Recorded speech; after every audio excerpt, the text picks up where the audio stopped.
और मुखातिब होकर श्रीपाल से कहती भई गुणमाला जी।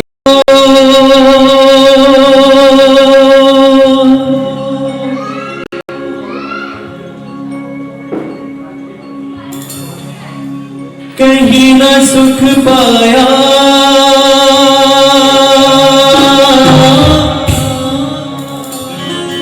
कहीं न सुख पाया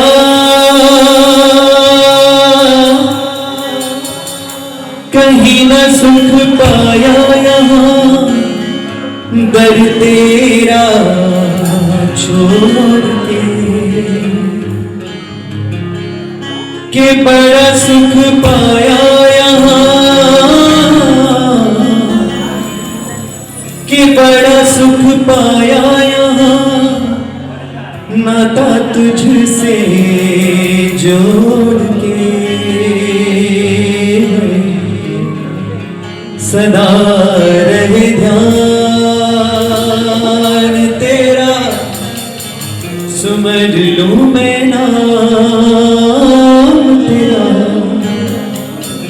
शरण में बुला लीजिए बड़े बात लीजिए अरज मेरी सुन लीजिए बड़ी बात लीजिए अरज मेरी सुन लीजिए सदा ध्यान तेरा समझ लूं मैं नाम तेरा शरण में बुला लीजिए बड़े बाबा कृपा कीजिए अरज मेरी सुन लीजिए बड़े बाबा कृपा कीजिए अरज मेरी सुन लीजिए दरस बिन और जगत में सुख का नहीं ठिकाना है देव दरस बिन और जगत में सुख का नहीं ठिकाना तेरी शरण को भव्य जनों ने मुक्ति का द्वार है माना तेरी शरण को भव्य जनों ने मुक्ति का द्वार है माना मन मेरा है अर्पण किया चरणों में तेरे को पालनहार मेरा समझ लूं मैं नाम तेरा शरण में बुला लीजिए बड़े बाबा कृपा कीजिए अरज मेरी सुन लीजिए बड़े बाबा कृपा कीजिए अरज मेरी सुन लीजिए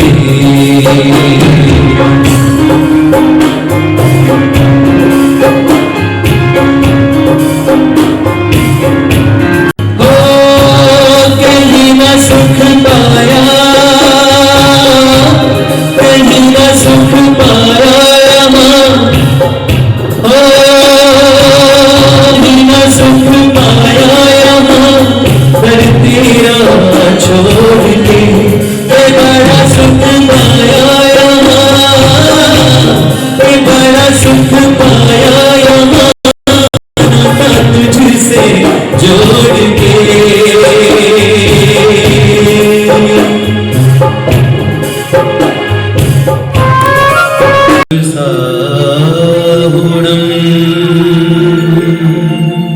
बोलिए पंच परमेष्ठी भगवान की हो बाजे छम छम छम छमा छम बाजे घुंघरू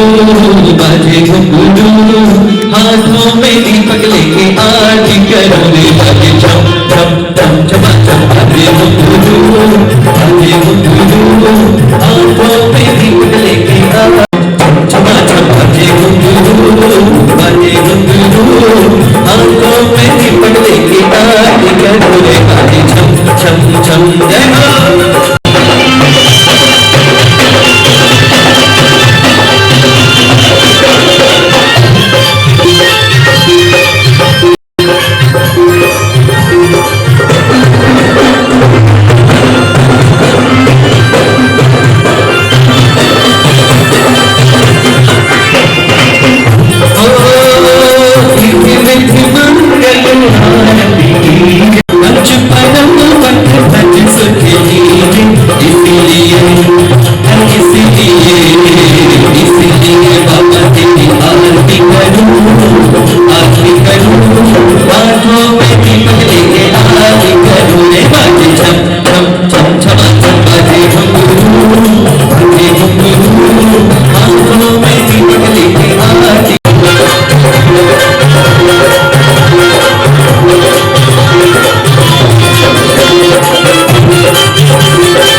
दूसरी आरती से झनकेरी, दूसरी हाथों में दीपक लेके आरती करोगे बाजी छम छम छम छम आगे गुरु आगे गुरु, हाथों में दीपक लेके आरती करोगे बाजी छम छम छम।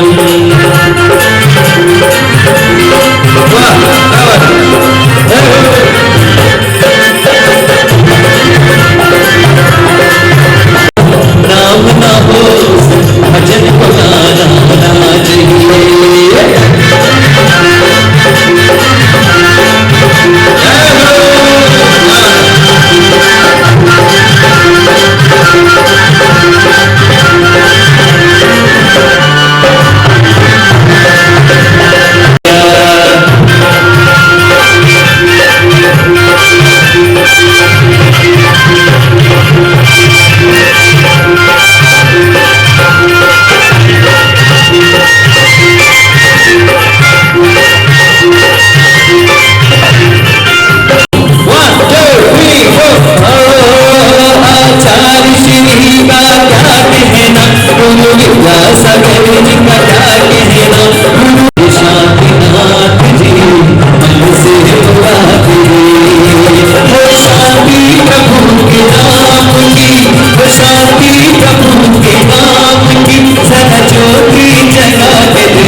शांति जिनेश्वर जय हो तेरी, ओ जगत के शांति दाता शांति जिनेश्वर जय हो तेरी, ओ जगत के।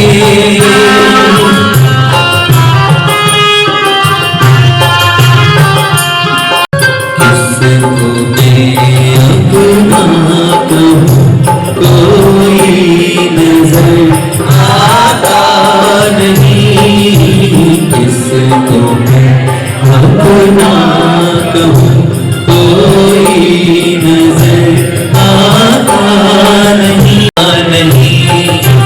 तुम ही हो त्रिभुवन विधाता शांति जिनेश्वर जय हो तेरी, ओ जगत के शांति दाता शांति जिनेश्वर जय हो तेरी ओ जगत के।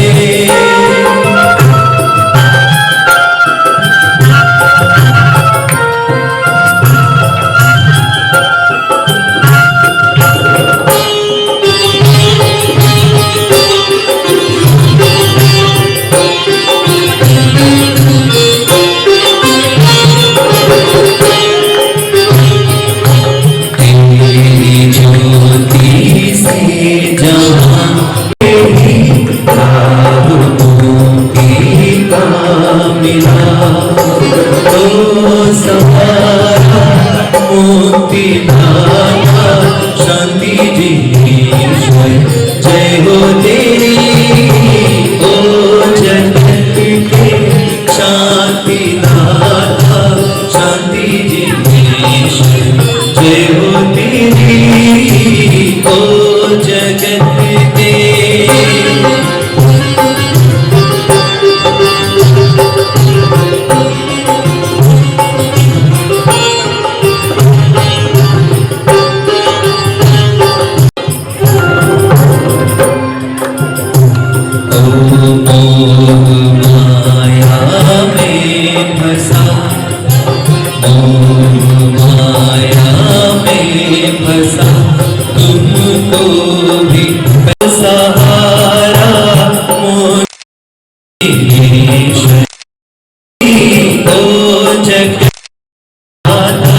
शांति जिनेश्वर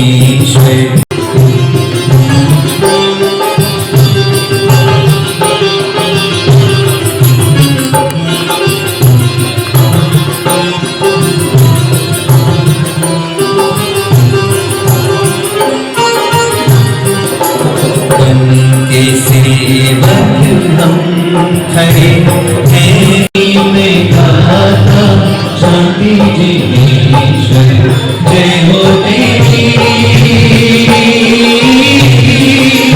ओ जगत के। शांति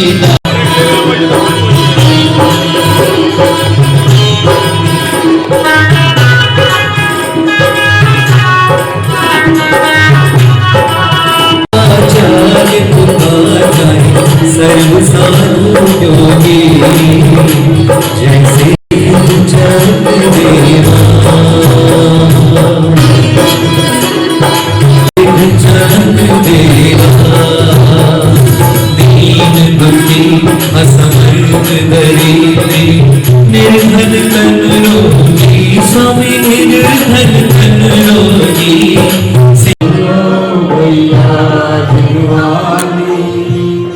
सुनो भैया जिलवानी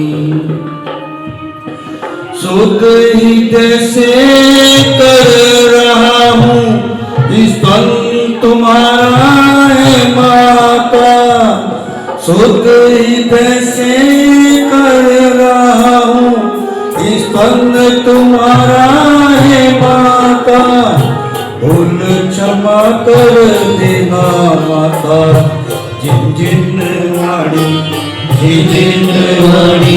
सुन लो भैया जिनवाणी सुन लो। में 512 मांडले पर समर्पित किए गए श्रीपाल मैना सुंदरी की कथा पंडित सरस जी अपने मधुर कंठ से वाचन कर रहे हैं। शिवचक्र विधान बड़ी ऊंचाइयों को प्राप्त कर रहा है। आज सुबह मांडले पर लोगों ने जो अर्घ चढ़ाए हैं आपने देखा था कितनी विशुद्धि के साथ वो अर्घ चढ़ रहे थे। आज अब देखिए उल्टे क्रम की गिनती शुरू हो गई है। अब मैंने कल भी कहा था अब जो है 2 दिन शेष। अपने युवा साथियों को कल मांडले पर 512 अर्घ और परसों फिर 512, उसके बाद हवन विसर्जन। तो कम से कम एक दिन आकर के मांडले पर जो परिवारों ने युवाओं ने अभी तक अर्घ समर्पित नहीं किए हैं मांडले पर कम से कम 5-10 अर्घ तो समर्पित कर ही ले। नितिन भाई एक दिन के लिए आ जाओ कल सभी लोग। विपिन भाई अपने युवा साथियों को सभी को ले आओ क्योंकि शिवचक्र विधान वहां पर व्यापार करने के लिए सेठ चले गए और राजा श्रीपाल नगर के भ्रमण करते करते सहस्त्रकूट चैत्यालय के पावन दर्शन किए, वज्र किवाड़ को खोल दिया और वहां के राजा के प्रतिज्ञा थी कि वो वज्र किवाड़ को खोलेगा, अपनी बेटी का विवाह उनसे करेंगे। और रैन मंजूषा का विवाह उनके साथ हुआ। रैन मंजूषा को लेकर के वो जहाज पे आ गए।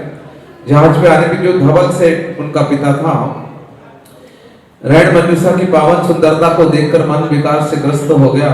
उनको पाने के लिए उन्होंने जहाज के मस्तूल से उनको नीचे गिरा दिया। किनको? राजा श्रीपाल। और राजा श्रीपाल समुद्र में गिर गए। अब आगे क्या होता है आज जानते हैं। पूरा तारतम्य हमने खींच लिया है, चलते हैं। ओम नमो रिहंताणम नमो सिद्धाणम नमो आयर्याणम नमो ध्यायाणम नमो लोए सब साहुणम। संसार में पतित था, गुरु ने उठाया, अज्ञान का तिमिर था, गुरु ने हटाया।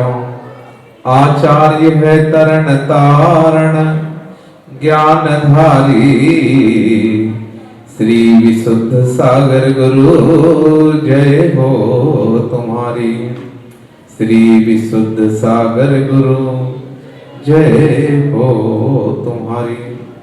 जिनालय के अतिशयकारी मूल नायक श्री शांतिनाथ भगवान की, अनंत अनंत सिद्ध परमेष्ठी भगवान की, चर्या शिरोमणि अध्यात्म योगी आचार्य परमेष्ठी भगवान विशुद्ध सागर जी महाराज की, जिनवाणी माता की, अष्टानिका महापर्व की।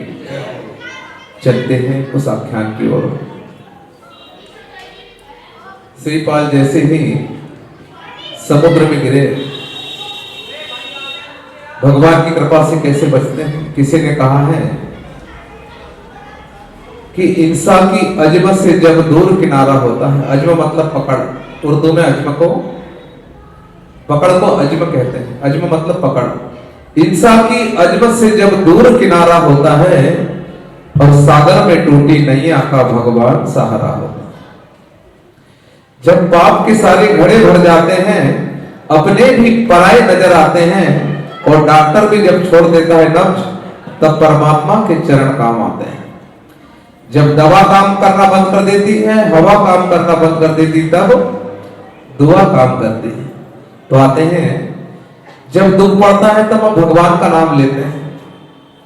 दुख में सुमरण सुख में करे न होए। और यहाँ जितने लोग बैठे हैं सब सुख में सुमरण कर रहे हैं। जो सुख में सुमरण करे तो दुख काहे को।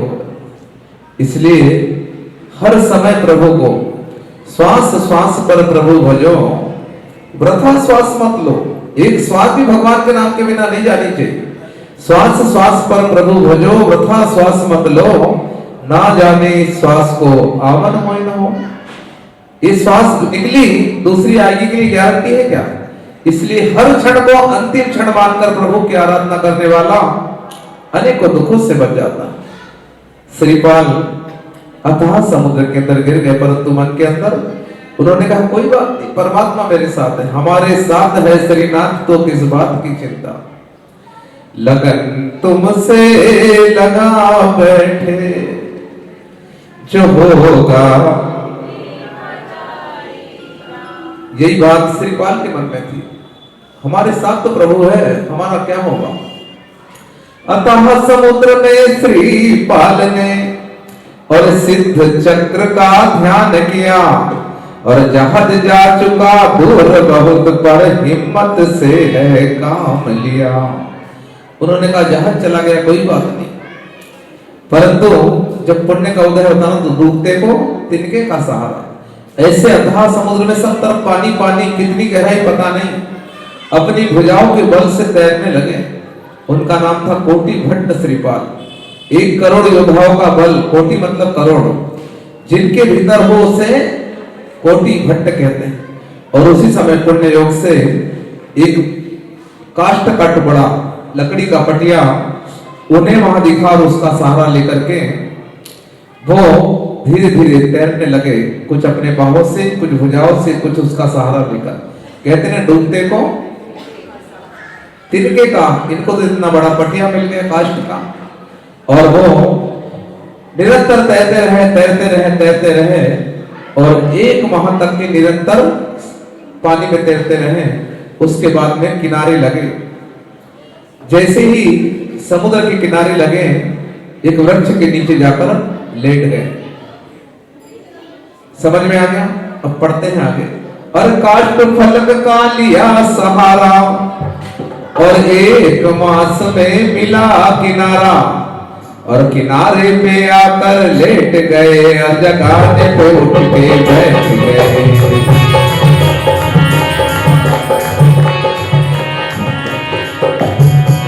इस बात को बहुत लंबा कर सकते थे, परंतु संक्षिप्त में कर दिया।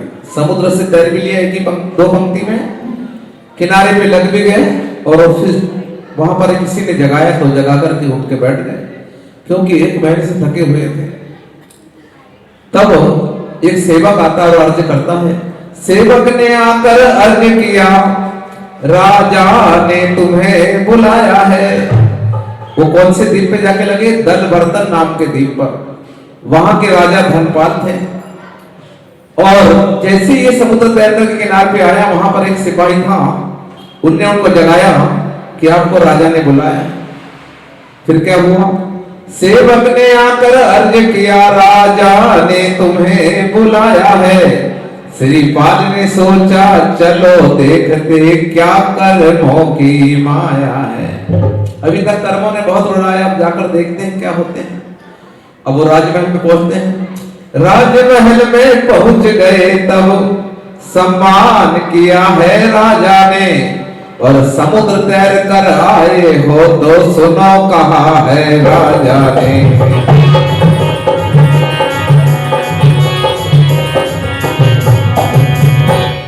अब समुद्र तैर के आए इसलिए सम्मान किया, पर उसके पीछे क्या हेतु है सुनते हैं। अब राजा कहते हैं श्रीपाल से, जैन गुरु से पूछा मैंने, बेटी का पति कौन होगा, जो समुद्र तैर कर आवेगा, हर गौर वर्ण सुंदर होगा। उन्होंने पूछा मेरी बेटी गुणमाला का पति कौन होगा। तब जैन गुरु ने, मुनि महाराज ने मैं बताया कि जो समुद्र तैर करके आएगा, गौर वर्ण होगा और सुंदर होगा, वही तुम्हारी बेटी का पति होगा।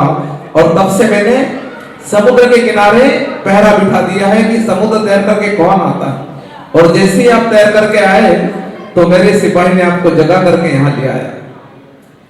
और उसके बाद क्या कहते हैं कि वही राज जमाता बनेगा, और राज जमाता बन करके बिटिया का पति कहाएगा, और रीति नीति भी जानेगा, इस देश का मान बढ़ाएगा।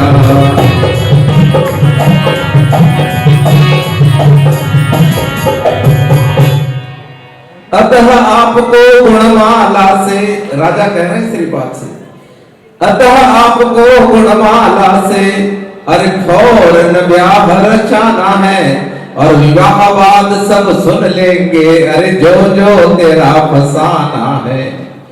अभी तुम कुछ मत बोलो, अभी मेरी सुनो। अभी फौरन आपको विवाह करना है, क्योंकि जैन गुरु ने वही कहा है। उसके बाद में क्या क्या है, सब बात विवाह के बाद करेंगे। फिर विवाह होता है। कैसे विवाह होता है?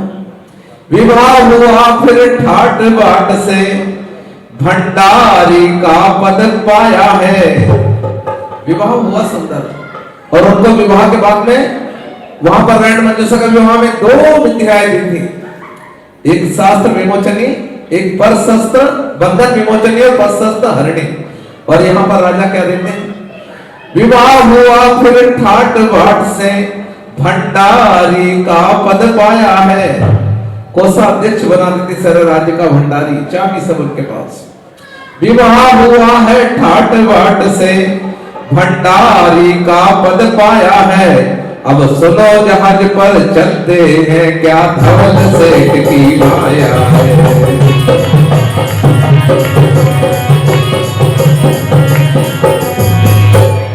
यहाँ संक्षिप्त में हमने जाना, समुद्र तैर के आए, राजा ने गुणमाला का विवाह किया, भंडारी का पद उन्हें दे दिया।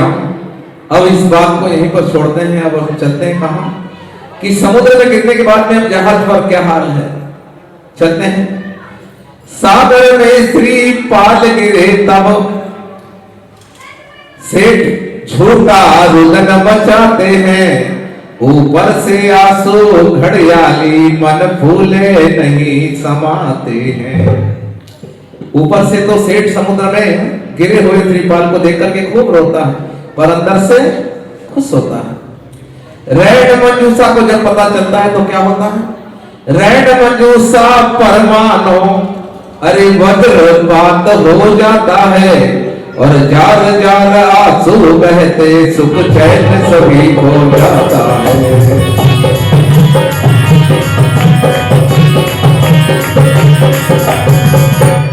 जिसका सब कुछ लुट गया उसके मन की व्यथा कौन जान सकता है? बांझ क्या जाने प्रसव की पीड़ा।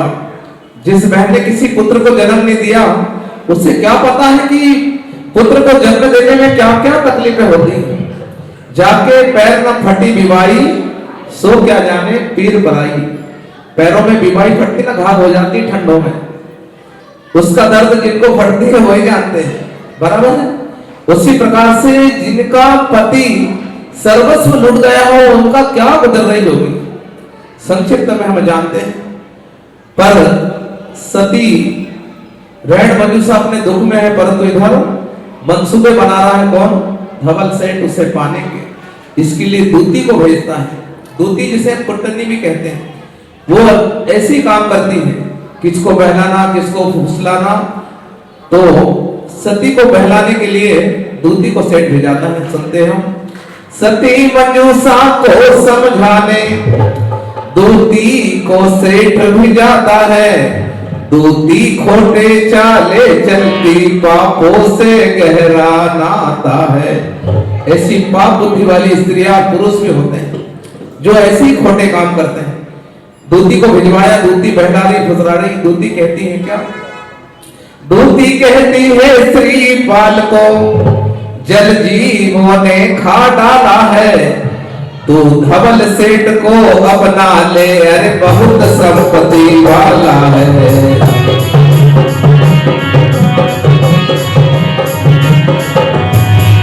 अनेकों प्रकार की चाली चलती है। तेरा पति तो समुद्र में गया, कौन बच सकता है? अब तो तू सब छोड़, इतना बड़ा जीवन है किसके सहारे बिताएगी? अरे धवल सेठ को अपना ले, 500 जहाज तो अभी यहाँ पर है और अनेकों संपत्ति का मालिक है। पर सती का पति एक होता है, इसी का नाम तो सती है।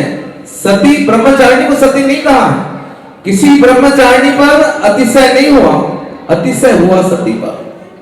सीता सती ने कहा कि मैंने सपन में भी पर पुरुष को चाहा हो तो अग्नि मुझे जलाकर भस्म कर दे, वहां पर अग्नि को नीर होना पड़ा।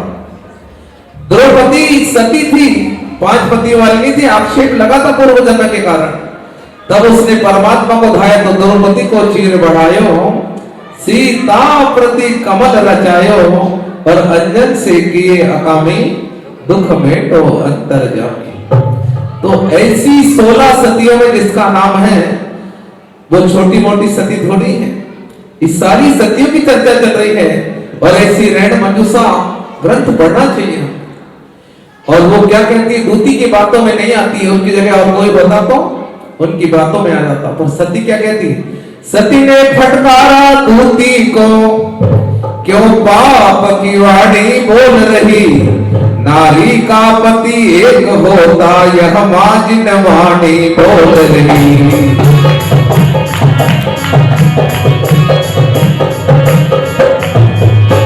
और आज जितने भी हम सीरियल देखते हैं उसके अंदर विवाह के बाद में यदि किसी से संबंध ना हो, पति का या पत्नी का, अपने पति और अपनी पत्नी को छोड़कर उसको सबसे नीचे का दर्जे का माना जाता है, उससे अच्छा समझा जाता है जिसके बहुत सारे संबंध बने नहीं देखते हैं। और उसको आज टीवी में अच्छा बताया जा रहा है, सीरियल में अच्छा बताया जा रहा है। ये हमारे संस्कारों पे कुठाराघात, इसलिए छोटे छोटे बेटे जो देखेंगे वही तो सीखेंगे। इसके लिए ऐसी सभा में, जनवाणी की सभा में छोटे छोटे बेटे बेटियों को बिठाना चाहिए और ऐसे ग्रंथ का पाठन उनसे कराना चाहिए। अब दूती क्या करती है? दाल गली ना दूती की, वह उल्टे पैर भगी आई, और तभी सेठ आ धमका है, अरे लज्जा उसे नहीं आई। कहते ना जब काम सताता है ना तो सब लाज शर्म सब बेहया हो जाता है। लाज बहुत बड़ा गुण है। आचार्य श्री कहते ना निर्लज व्यक्ति खीसे निपोड़ देता, दांत हा हा कर देता, परंतु लज्जावान व्यक्ति सबसे बड़ी इज्जत होती है लज्जा। जिसको इज्जत की परवाह नहीं उस कौन से काम का आदमी। आचार्य श्री कहते हैं पढ़ाते हैं कि अभय शून्य जीवन जीना ही मानव जीवन की सबसे बड़ी उपलब्धि है। जिसके चरित्र पे दाग लग गया वो उसका जीना क्या है? जीना तो है उसी का जिसने ये राज जाना। आते हैं जल से पतला कौन है? पता है कौन? जल से पतला कौन है? कौन भूमि से भारी और कौन अगन से तेज है और कौन काजल से कारी? प्रश्न किया है। जल से पतला कौन है? कौन भूमि से भारी और कौन अगन से तेज है और कौन काजल से कारी? जल से पतला कौन हो सकता है? भूमि से भारी ऐसी कौन सी चीज है भूमि से भारी हो सकती है? और अग्नि से ज्यादा तेज और कौन हो सकता है? और काजल से ज्यादा काला कौन हो सकता है? बताएगा कोई? जल से पतला ज्ञान है, जल से पतला ज्ञान है, पाप भूमि से भारी। जो पाप होते हैं भूमि से भारी। जल से पतला ज्ञान है, पाप भूमि से भारी और क्रोध अगन से तेज है। क्रोध अगन से तेज है और कलंक काजल से कारी। इसलिए आचार्य कहते हैं कि निष्कलंक जीवन जिसने जिया, इज्जत है बड़ी चीज, तुम इसको संभालो और बाजार गिरेगा तो फिर ये कीमत ना रहेगी। इसलिए इज्जत के लिए बड़े बड़े लोग कहते हैं हमारी पगड़ी संभाल ले। पहले मूंछ का बाल रख देते थे गिरवी कि भैया मैं मूंछ का बाल मेरा गिरवी रखो, क्योंकि मूंछ आग बान और शान है। ये जैनों की पहचान है। हमारे जैन लोगों ने देश के लिए जान भी दी है, कायरों का धर्म नहीं है। इसलिए वो कहती है कि जिसने अपने चरित्र पे दाग लग लिया उसका जीना क्या है? जिसने निष्कलंक जीवन दिया है उसी का जीना जीना है। परंतु सेठ तो कलंकवान था, निर्लज, वो आकर के धमक जाता है। अब वो क्या करता है? निर्लज सेठ ने जोर जबर से सती को अपनाना है चाहा, पर सती का बाल बाका नहीं होता। और सिद्ध चक्र को ध्याया सती ने खुद को बचाना है चाहा। निर्लज सेठ ने जोर जबर से सती को अपनाना चाहा और सिद्ध चक्र को ध्याया सती ने खुद को बचाना है चाहा। और उसकी पुकार से क्या होता है? सिंहासन का पाते हो का सुन करके सती की करुण पुकार और मुस्के बांधी पापी सेठ की खूब लगाई भूसों की मार।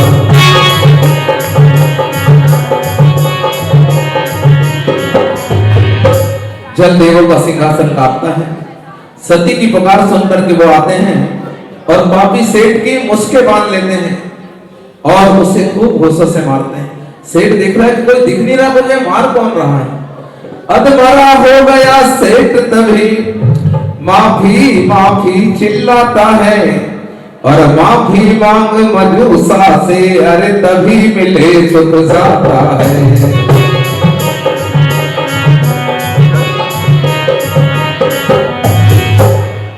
तब आकाशवाणी होती है कि हमसे माफी मत मांगे, सेठ से माफी मांग, वही तुझे माफ करेंगे। बस थोड़ी देर की बात है। बच्चों का बड़ा सुंदर सा कार्यक्रम है। पता चला है जंगल जंगल बात चली है, पता चला है। आते हैं बस जहां पर रुकना हम रुकेंगे। अब जब मार खा खा के अधमरा हो जाता है सेठ तो क्या करता है? मरता?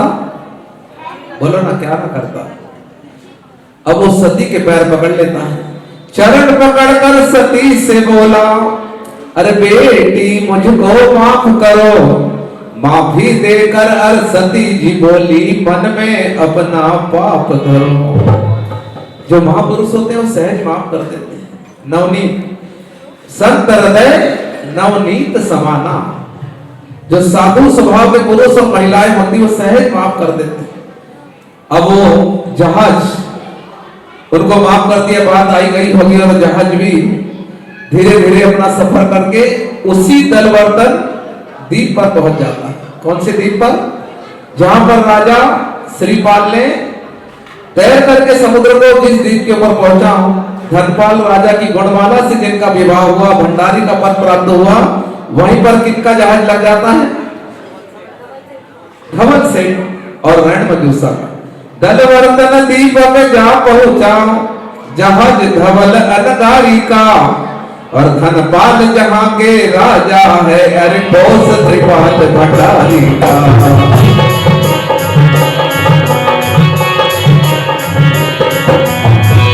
यह द्वीप वही है जहां तैर कर श्रीपाल जी पहुंचे थे, अरे गुणमाला से ब्याह किया, अरे ऊंचे पद पर पहुंचे थे। वही द्वीप है, बस 2 मिनट में पूरा कर रहे हैं। अब इस सेठ का काम ही है, रत्नों का व्यापार करता, रत्नों की थाल भरी, राजा के पास भेंट लेकर पहुंचा। रत्नों की भेंट को लेकर के और धवल राजा के द्वार गया, राजा को भेंट शुभ दे देकर अपने आसन पर बैठ गया।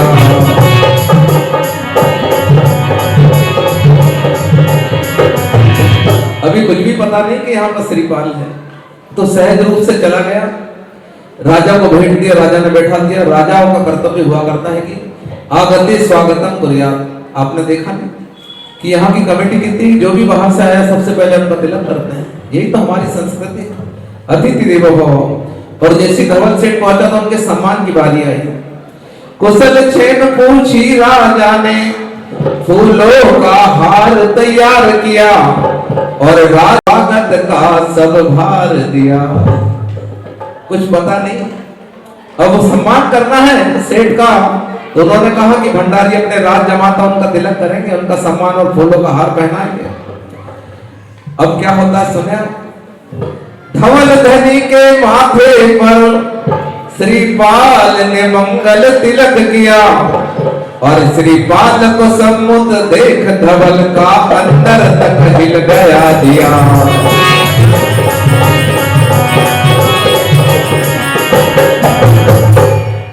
जैसे तिलक किया, दोनों ने एक दूसरे को देखा तो ये अंदर तक के सेठ हिल गया कि इसको पता नहीं, तो बोले का सहज रूप से गिर गया, वो इसको पता नहीं कुछ श्रीपाल को कि उधर क्या हुआ। कोई मोबाइल था नहीं उस जमाने में, पर इसको तो पता है कि कल जब पता बात खुलेगी तो मेरा क्या होगा। अब वो सोचता है कि ये श्रीपाल है कि समुद्र से कैसे बच सकता है, श्रीपाल है या श्रीपाल जैसा कोई और है। तो विचार करता है मन में, श्रीपाल है या हम सकल कोई, निर्णय पे सेठ नहीं पहुंचा। तब वो द्वारपाल से पूछता कि ये कौन है भाई, श्रीपाल है या हम सकल कोई, निर्णय पर सेठ नहीं पहुंचा। हकीकत जानी है द्वारपाल से, मन में तब सदमा पहुंचा।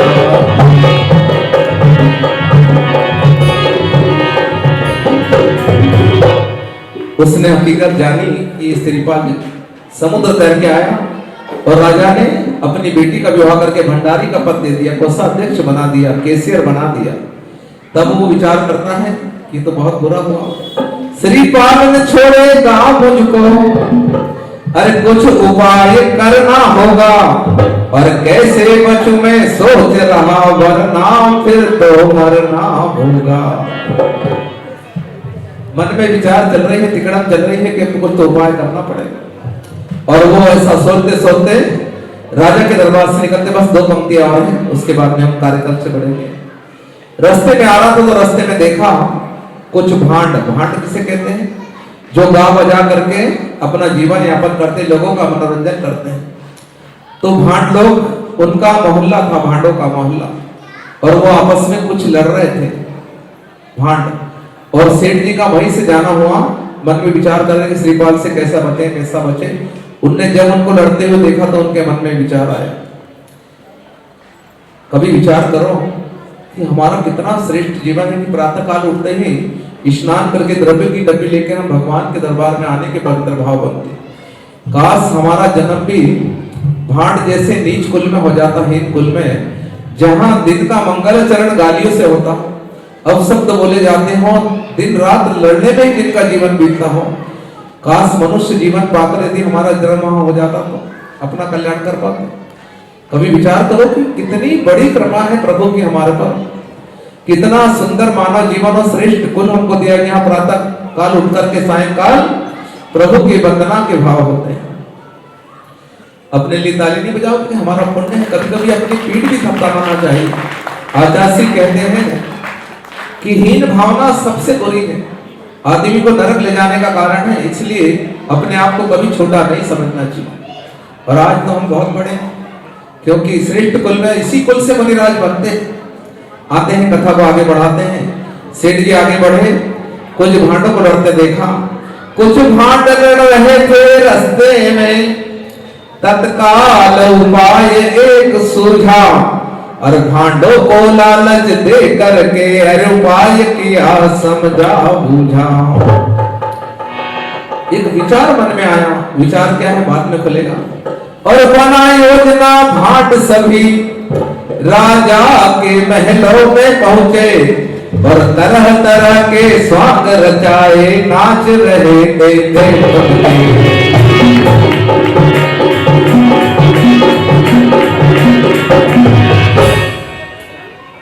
योजना बनाई, श्रीपाल महलों में है, उन्हें कुछ पता नहीं है, भांड डर रहे थे।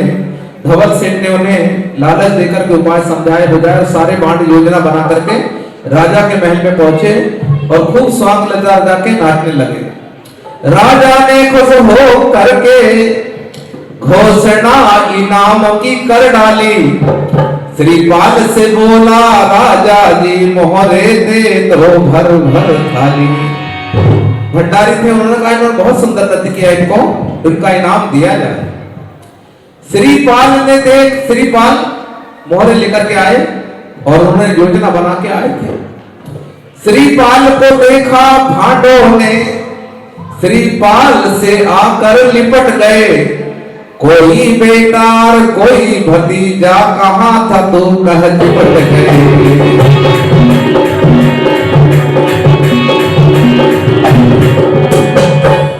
योजना बनाई कि श्रीपाल को हम भांड के कुल का सिद्ध कर देंगे तो राजा जरूर नाराज होकर के श्रीपाल को सजा देगा। हो सकता है प्राणों से कि मेरी बेटी के साथ हीन कुल वाले ने जन्म कर लिया, विवाह कर लिया। ये उसकी योजना काम करती है और भांड चिपक जाते। कोई कहता कि मेरा बेटा, कोई भतीजा, तू कहां था भाई अभी तक। सभी भांड नाना रिश्तों से श्रीपाल से नाता जोड़ रहे, और राजा सहित सभी दरबारी हक्का बक्का देख रहे।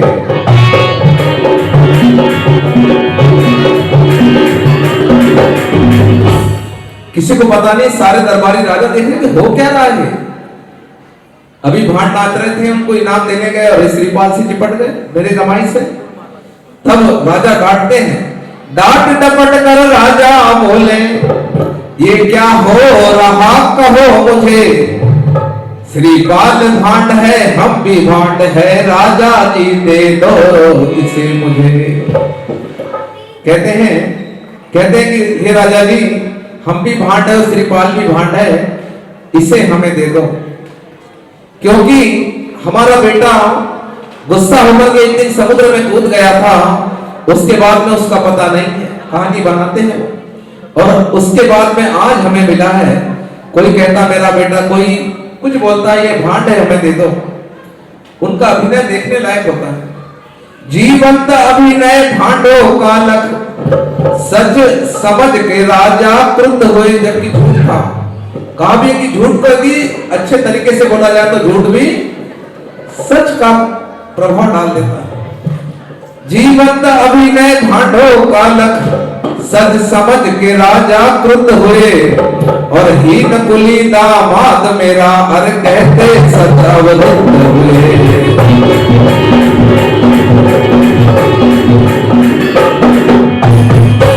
गला रुक गया कि मेरा बेटा हीन, मेरी बेटी को हीन कुल वाले ने ब्याह लिया।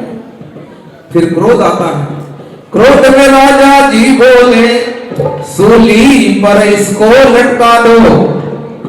क्रोध में राजा जी बोले, सूली पर लटका दो इसको, और मन ही मन खुश हो रहा सेठ, अरे हुआ है वही जहां जिसको। राजा ने गुस्से में कहा कि सूली पे लटका दो, सेठ खुश हो रहा है। अब सिपाही श्रीपाल को पकड़ लेते हैं। श्रीपाल को पकड़ा सिपाही ने, शमशान में लेकर चले गए। अब गुणवालों को पता चलता है, श्रीपाल को पकड़ा सिपाही ने, शमशान में लेकर चले गए। गुणमाला सुन मूर्छित होती हो, सो हवास सब चले गए।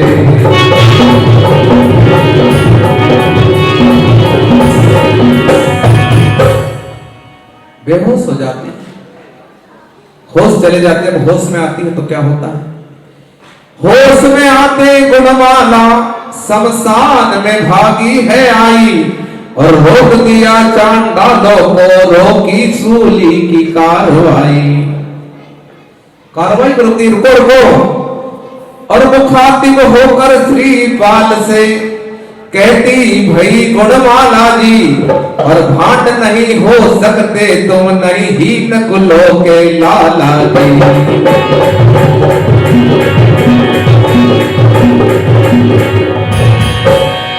सच सच बतलाओ नाथ हमें, सच जाने बिना न जाऊंगी। सूली होगी अरे तुम्हें बाद में, पहले मैं मर जाऊंगी। कहती है कि सच सच बताओ, हीन कुलों में तुम हो नहीं सकते।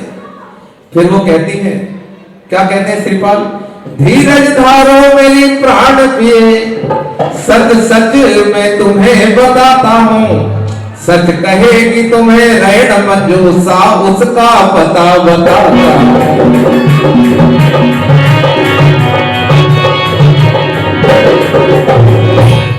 बस दो पंक्तियां और हैं। सागर के तट पर जहाज खड़ा है, आवाज वहां लगाना तुम, और रैन मंजूसा को लेकर हर शीघ्र महल में आना तुम। कहते हैं कि मैं तुम्हें सच बताता हूं, पर सच रैन मंजूसा तुम्हें बताएगी। सागर के तट पर जहाज खड़ा हुआ है, वो जहाज के पास जाकर रैन मंजूसा को आवाज लगाना हो, और रैन मंजूसा को लेकर के महलों में आना। चांडाल को हिदायत दे करके गुणमाला सागर की ओर बढ़ी। चांडाल से कहते कि हाथ नहीं लगाना जब तक कि मैं आती हूं। चांडालों को हिदायत दे करके गुणमाला सागर की ओर बढ़ी, और रैन मंजूसा को लेकर तत्काल महल में चली।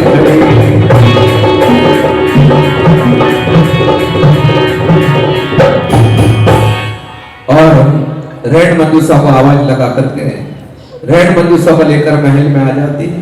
और महल में क्या होता है, छोटे बच्चों का कार्यक्रम देंगे, बच्चे भी बड़े ध्यान से सुन रहे हैं, परंतु सब काम जरूरी है। बच्चे मन के सच्चे छोटे छोटे बच्चे हैं, थोड़ी देर में सो जाएंगे, इसके लिए उनका भी कार्यक्रम करते हैं। आते इसी मंगल भावना के साथ कि रैन मंजूसा और गुणमाला का क्या हुआ, लगभग कथा लगभग कल समाप्त होने को है। कल नहीं होगी तो परसों तो करना ही है, क्योंकि परसों अंतिम रात है अनुष्ठान की। बोली निर्वाणी माता की। देवेंद्र पुजारी आवाज सुनना चाहिए। अभी आप लोग कोई भी यहाँ से नहीं जाए, बच्चे छोटे बच्चों का कार्यक्रम है, पाठशाला के बच्चों का। इस कार्यक्रम को थोड़ा सा सागर जी महाराज की जय, समस्त मुनि संघ की जय। सभी गीत और वीरांगनाओं को हमारी तरफ से सादर जय जिनेंद्र। सुरताल पर राग स्वामी नित प्रार्थना हमारी, अज्ञान को तजे हम बन ज्ञान के पुजारी। साथ पाप तज कर सतपथ पे हम चलेंगे, क्रोध छाए गज कर संभाव हम करेंगे। हे वीतराग स्वामी नित प्रार्थना हमारी, अज्ञान को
कहो, तुम्हें पता है पाप कितने होते हैं? नहीं दीदी। क्या तुम पाठशाला नहीं जाते? नहीं दीदी। अरे पाठशाला रोज जाना चाहिए, और पाठशाला जाओगे तो मालूम हो जाएगा कि पाप किसे कहते हैं और हमें पाप नहीं करना चाहिए। अच्छा ठीक है, अब मैं रोज पाठशाला जाऊंगा। पाठशाला जाना, पढ़ कर आना, कोई जब पूछे जल्दी से बताना, क्या क्या करना पाप है, क्या क्या करना पाप है।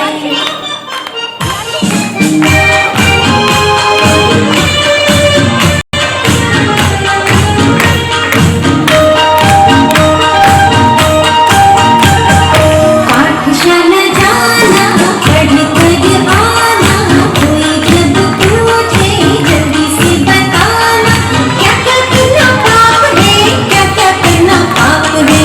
पाठशाला जाना, पढ़ कर आना, कोई जब पूछे जल्दी से बताना, क्या क्या करना पाप है, क्या क्या करना पाप है।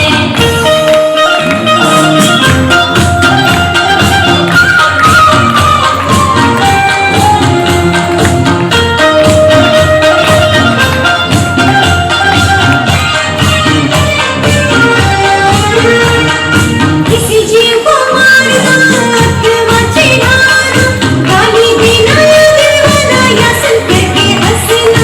सुन लो बच्चों, सुन लो बच्चों, हल तोड़ना, फूल तोड़ना, या फिर धक्का देना, बिंदी की ही जलना मिलना, या फिर कुछ खा लेना। बोलो बच्चा, हिंसा करना पाप है। पाठशाला जाना, पढ़ कर आना, कोई जब पूछे जल्दी से बताना, क्या क्या करना पाप है, क्या क्या करना पाप है।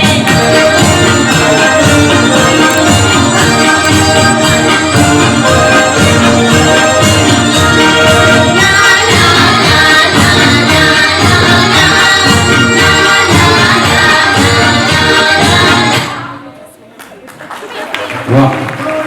घर के मेरे घर के मेरे घर के आगे झरना तेरा मंदिर बन जाए, मेरे घर के आगे झरना तेरा मंदिर बन जाए।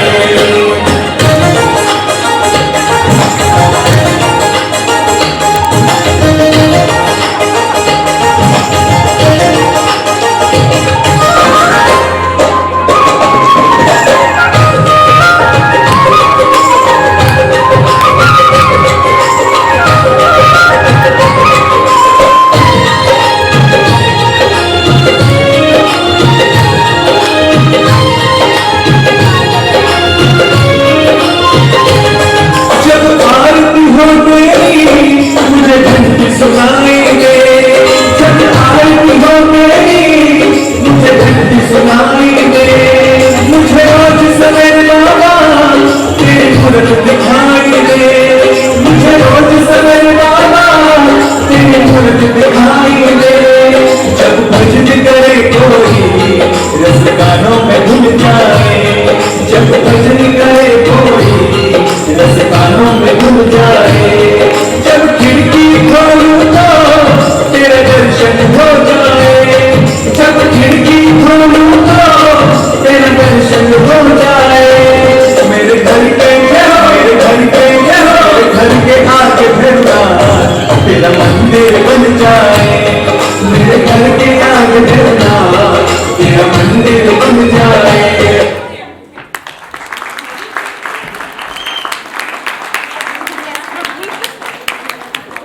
बहुत ही सुंदर प्रस्तुति छोटी छोटी बच्चियों ने दी है। एक बार जोरदार, जैसे इन्होंने जोरदार नृत्य किया वैसे जोरदार तालियां। मेला में यहाँ सब इकट्ठे हैं तो उसका पूरा श्रेय, पूरा का पूरा श्रेय जगदीश शंकर जैन परिवार को जाता है। उनकी 50वीं सालगिरह पे हम सब यहाँ उपस्थित हुए हैं। उन्हीं के लिए हम सभी महिलाओं और इस पूरी समाज की तरफ से चंद पंक्तियां हम सुनाना चाहेंगे। चेहरे की झुर्रियों में खजाना तजुर्बे का, इसे पा सकते हैं करके सम्मान बुजुर्गों का, जगदीश जैन अंकल जी और आंटी जी का। कैसे काटा 16 से 70 तक का सफर, कैसे काटा 16 से 70 तक का सफर, पता ही नहीं चला। क्या पाया क्या खोया, क्यों खोया, पता ही नहीं चला। बीता बचपन गई जवानी, कब आया बुढ़ापा, पता ही नहीं चला। कल बेटे थे, बेटी थी, बहू थे, कब ससुर हो गए, सास बन गए, पता ही नहीं चला। कब पापा जी से, मम्मी जी से, दादाजी से, दादी जी से नाना नानी बन गए, पता ही नहीं चला। कोई कहता है सठिया गई, सठिया गई, कोई कहता है छा गए, छा गई, क्या सच है पता ही नहीं चला। पहले माँ बाप की चली, फिर बीवी की चली, पति की चली, फिर चली बच्चों की, अपनी कब चली पता ही नहीं चला। पत्नी कहती है अब तो समझ जाओ, पति कहते हैं हमेशा तो तुम्हारी मानता हूँ, क्या समझूं, ना जाने पता ही नहीं चला। दिल कहता है जवान हूँ मैं, दिल कहता है जवान हूँ मैं, उम्र कहती है नादान हूँ मैं, उम्र कहती है नादान हूँ मैं, इस चक्कर में कब घुटने घिस गए पता ही नहीं चला। झड़ गए बाल लटक गए गाल, झड़ गए बाल लटक गए गाल, लग गया चश्मा, कब बदली ये सूरत पता ही नहीं चला। समय बदला मैं बदला, समय बदला मैं बदला, बदल गई मित्र मंडली, कितने छूटे कितने रह गए पता ही नहीं चला। बहू जमाई नाते पोते, बहू जमाई नाते पोते, खुशियाँ आई विधान रचाया, कब लहराई मुस्कान, कब हम मुस्काई उदास जिंदगी, कब मुस्काई उदास जिंदगी पता ही नहीं चला। जी भर के जीले प्यारे, जी भर के जीले प्यारे, लगा ले धर्म की लग्न, फिर ना कहना मुझे पता ही नहीं चला। ये आखिरी पंक्ति हम सबके लिए है कि जी भरकर जीले यारे, लगा ले धर्म की लगन, फिर ना कहना मुझे पता ही नहीं चला।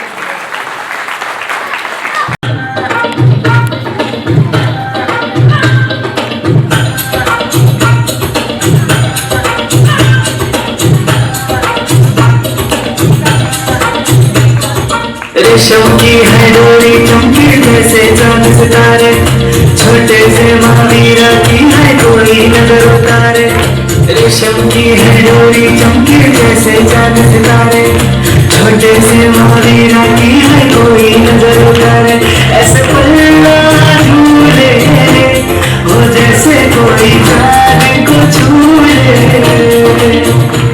ऐसे पल्ला झूले वो जैसे कोई चांद को छूले।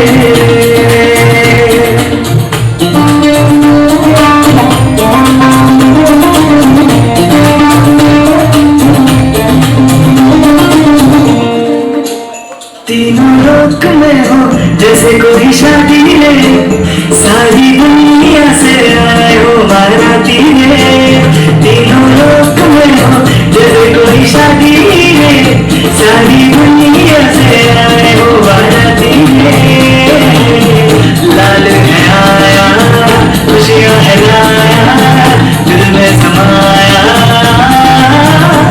आंखें तुम के वो जैसे सारे तारे चमके, उनसे पल्ला झूले वो जैसे कोई चांद को छूले।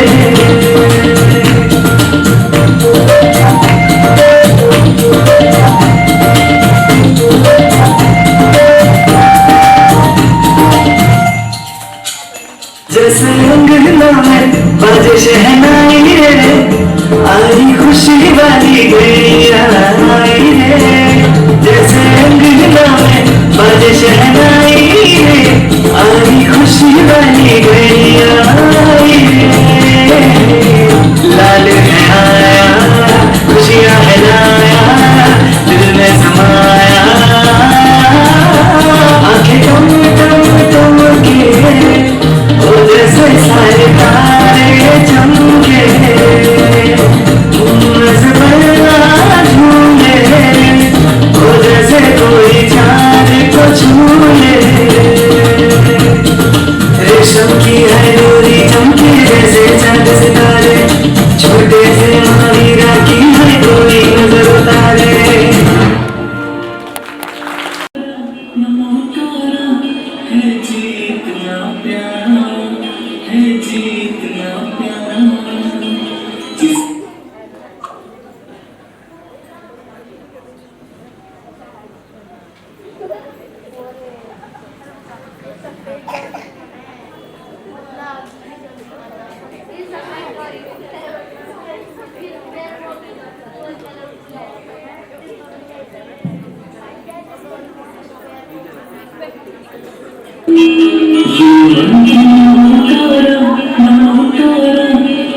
जीतना प्यारा है, जीतना प्यारा जिसने जान किया हमसे हार उतारा नमामि अंताना नमसे नमामि दियाना नमो छायाना नमो सफर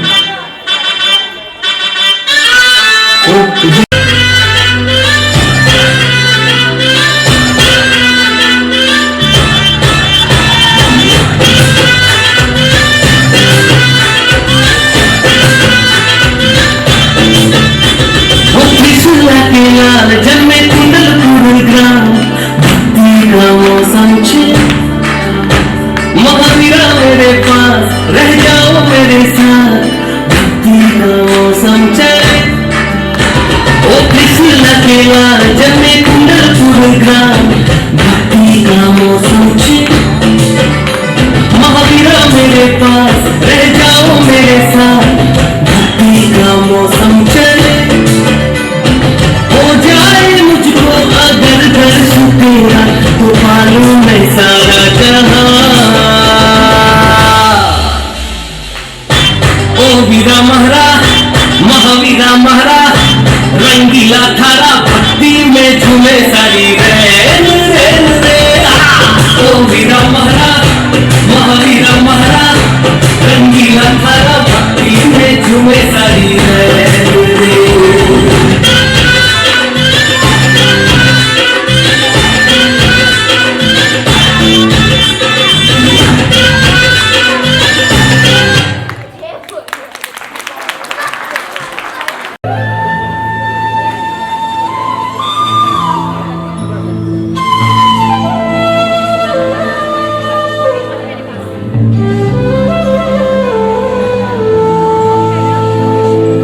देखो देखो ये है कलयुग, ये है कलयुग का हाल। भगवान के दरबार में भी श्रृंगार करके आते हैं। बहाना तो है दर्शन पूजन का, पर मिले साथी तो यहाँ पे भी बतियाते हैं।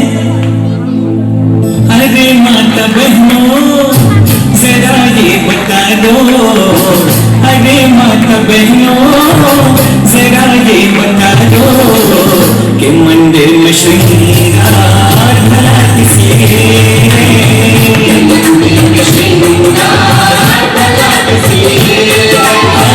अरे माता बहनों जरा ये बता दो कि मंदिर में श्रृंगार भला किसलिए, मंदिर में श्रृंगार भला किसलिए।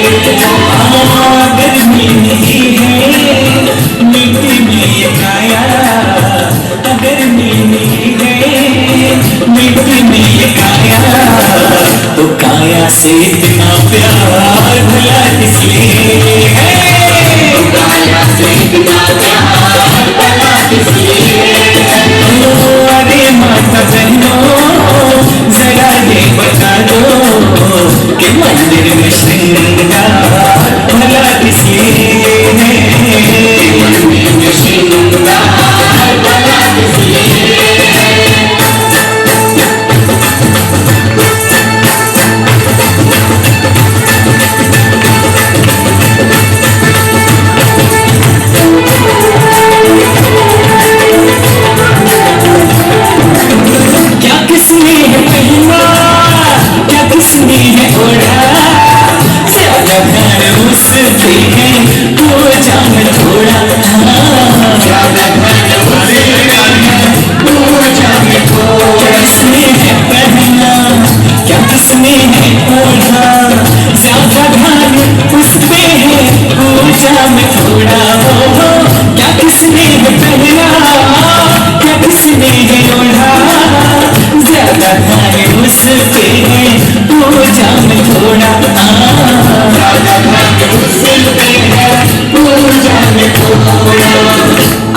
देखनी है औरों की सूरत, अगर देखनी है औरों की सूरत, तो मंदिर में मूरत भला किस लिए है? मंदिर में मूरत भला किस लिए है? अरे माता बहनों जरा ये बता दो कि मंदिर में श्रृंगार भला किस लिए है? मंदिर में श्रृंगार भला किस लिए है?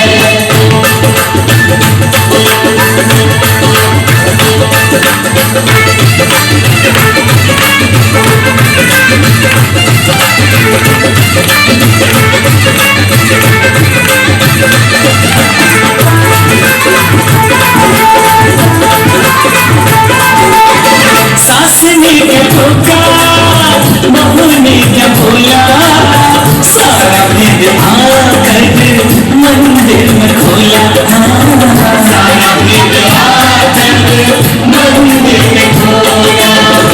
सास ने क्या ठोका, बहू ने क्या बोला, सारा भेद आकर मंदिर में खोला। हो सास ने क्या ठोका, बहू ने क्या बोला, सारा भेद आकर मंदिर में खोला, सारा भेद आकर मंदिर में खोला। अगर करनी है घरों की चर्चा, अगर करनी है घरों की चर्चा, तो मंदिर में शास्त्र भला किस लिए है? मंदिर में शास्त्र भला किस लिए है? अरे माता बहनों जरा ये बता दो कि मंदिर में श्रृंगार भला किस लिए है? मंदिर में श्रृंगार भला किस लिए है?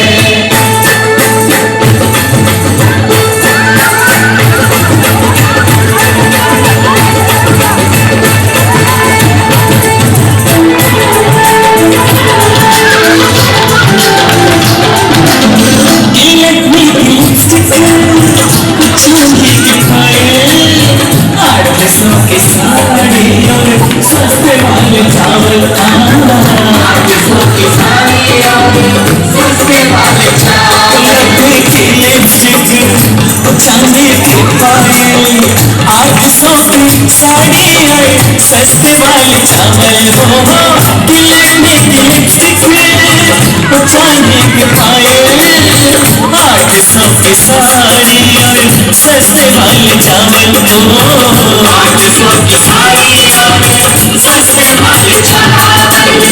तुम्हें चाहिए जो सब कुछ अच्छा, तुम्हें चाहिए जो सब कुछ अच्छा, तो मंदिर के चावल अलग किस लिए है? मंदिर के चावल अलग किस लिए है? अरे माता बहनों जरा ये बता दो कि मंदिर में श्रृंगार भला किस लिए है? मंदिर में श्रृंगार भला किस लिए है?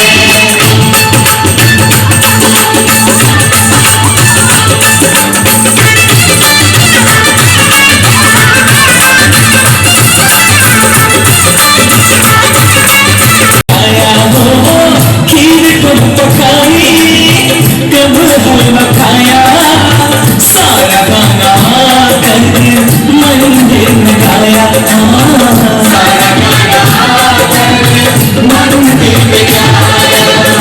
अगर याद आती है खाने की थाली, अगर याद आती है खाने की थाली, तो पूजन की थाली भला किस लिए है?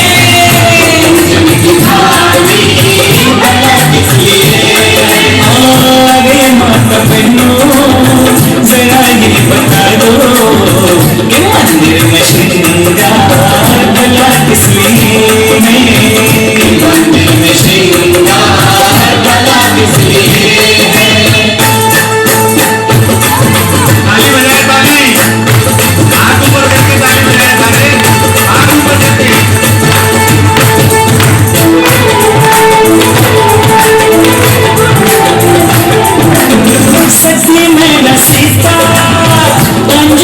न जाने पार्वती कुमकुम तुलसी को माने पार्वती कुमकुम तुलसी को माने नैना सीता अंजना न जाने पार्वती कुमकुम तुलसी को माने हो सखी नैना सीता अंजना न जाने पार्वती कुमकुम तुलसी को माने पार्वती कुमकुम तुलसी को माने कटी भी अगर है आदर्श तुम्हारा कटी भी अगर है आदर्श तुम्हारा तो संतों के प्रभु जन भला किसलिए संतों के प्रभु जन भला किसलिए अरे माता बहनों जरा